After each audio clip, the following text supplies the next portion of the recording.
nataka tueleze ni nini maana ya rahma. Watu wanasema kuwa na imani, kuhurumiana. Sasa ma maana rahma?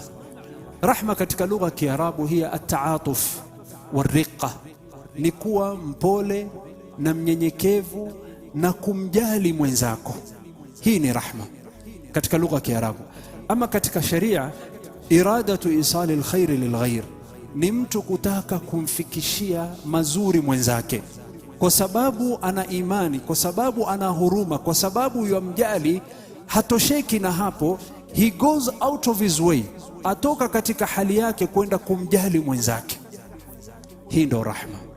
Siku ukijiona ya kwamba umekuwa ni mwenye kumjali mwenzako na umekuwa ni mwenye kuwa na huruma na mwenzako, bali ukafanya bidii ukafikiria vipi nitaweza kumfaa huyu, na ukafanya juhudi mpaka ukamfaa, basi wewe umekuwa na sifa ya rahma. Nafikiri imefahamika. Hii ndo maana rahma, isalul khairi lilghair, kufikiria vipi nitamfikishia khairi huyu mtu.